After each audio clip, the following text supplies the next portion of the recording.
મસ્ત આપણી સિક્કી તૈયાર થઈ ગઈ. તે કામ બનાવ્યું? હાય મિત્રો, કેમ છો? મજામાં? સ્વાગત છે તમારું નવા બ્લોગમાં. તો રામ રામ, સીતારામ અને જય શ્રી કૃષ્ણ, જય માતાજી, જય લીલભાઈમાં.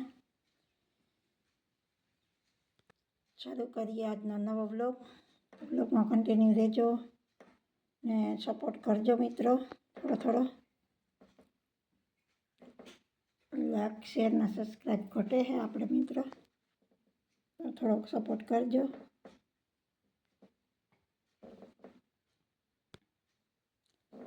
ને આજ તો આપણે જવાનું છે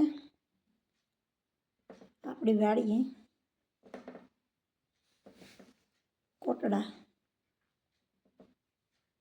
અત્યારે વાઢું ફૂલ ચાલુ થઈ ગયા છે એ બાજુ. આપણે ઘણો ટાઈમ થયો ને ત્યાં શેઠ દિવાળી મોજ ગાતા માંડવીને કામ હાલતું તેતું. પછી ત્યાં પાછા આપણી ગાને તો આજ ઘૂમરો મારી આવીએ. વાઢું ચાલુ થઈ ગયા હતા, સણા ને જવાયું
તો ફાઇનલી મિત્રો આપણે પહોંચી ગયા છે આપણી વાડી.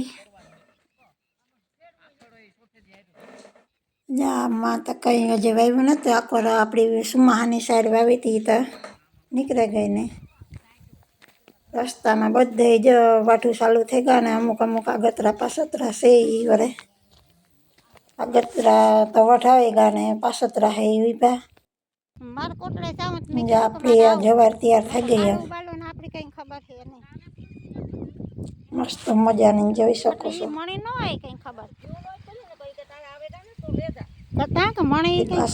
જુવાર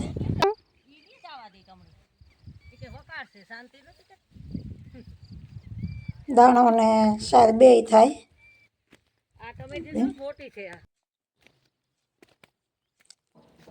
બાકી જોઈ શકો છો શિયાળાના ચાણા. આ બાજુ મસ્ત બકાલું છે. અવાર તો બકાલો રીંગણા એવા આવે પડ્યા દુનિયાના. હા એટલે આવે ને આપણી વાડીએ રિયાની એટલે આવે ને આ વાડીએ એટલે આવે. પાણી સાડ હેઠે રૂપારું થાય. રીંગણી આજે વખતે બગડી નથી. રીંગણી બગડે જાય 2-5 વાર આ શેક થાય તો રીંગણી બગડે જાય. પણ અવાર એવી ને એવી રીંગણી હે અસલ. રીંગણા નો લઈ આવતા તો રીંગણા હે અમારે. બાકી જા અહીંયા ટમેટી છે. ના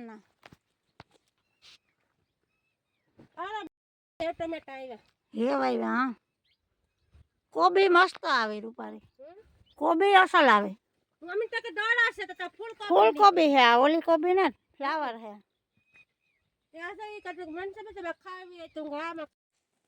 જો મિત્રો ફ્લાવર મસ્ત હે. ઘણો બધો મોટો ક્યારો હે ફ્લાવરનો. ચાલુ થઈ ગઈ આવવાની. એમાં ટમેટી પણ મોટી હે. મોટા ટમેટા આવે. આ બાજુ સોના આપ્યા. જામી લીધી. નાની હે. મોટી થાય દડા થાય. એટલી કોબી તોય કાં છે.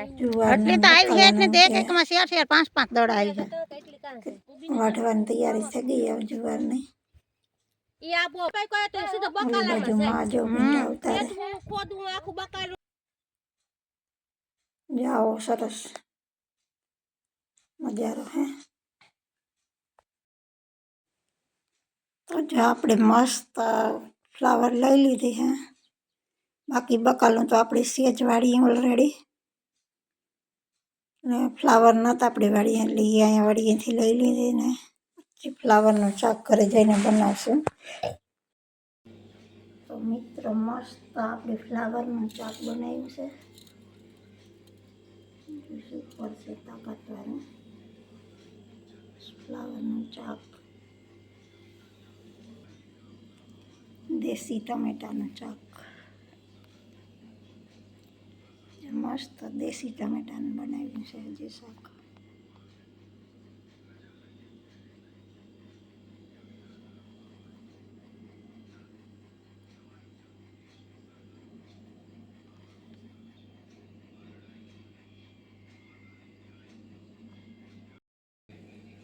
તો આપણે બે શાક બનાવ્યા છે કારણ કે ફ્લાવરનું કરશનને નથી ભાવતું એટલે એને દેશી ટમેટાનું શાક બનાવી દીધું છે ને આપણા માટે સ્પેશિયલ ફૂલકોબીનું શાક બનાવ્યું છે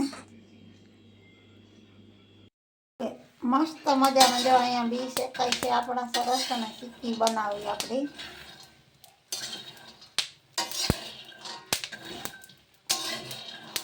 માંડવી પાક કે તો માંડવી પાક પણ એ અલગ હોય ને શીખી પણ અલગ હોય તો આપણે બનાવવાની છે હમણાં મસ્ત બી શેકાઈ જાય પછી ફરી જાય એટલે એના ખાડા બનાવે કચરા ઉખેડે ને સુપર બનાવી તાકાતવાળી શીખી હે તો આપણે આ હે ને બી લઈ લીધા હે એક વાટકો અને આ છે અડધો વાટકો એટલે આ 1.5 મોટા કસોરા હે બીના ને હવે આપણે 1.5 કસોરું પાછું ખાંડ હવે જો આપણે બકડિયામાં લઈ લીધી છે ખાંડ 1.5 મોટું કચોરું એટલે કે એક કસોરામાં 1.5 કિલા જેટલી હમે એટલે આ 2 કિલા ઉપર ખાંડ છે જ્યાં કે ટીકી બનાવવા માટે છે ને આપણે જેટલો આપણે બી હોય ને એટલા જ પછી ખાંડ નાખવાનો અધો જ ખાંડ નાખે અને ખાંડની સાહણી બનાવવાની છે આપણે ને આમાં બિલકુલ પણ પાણી નાખવાનું નહીં ખાંડની સાહણી લેવામાં પાણી જરાય નાખવાનું નહીં આ કોરી ખાંડ છે આમાંથી જ આપણી સાહણી બનાવવાની છે પાણી નાખ્યા વગર એટલે વાર વધારે લાગે કારણ કે આખી ખાંડ ઓગળે જાહે પછી જ સાહણી બને સાહણી કરવાની છે આપણે ફરી હવે કેટલો ટાઈમ લાગે બનાવતા એ જોઈએ આપણે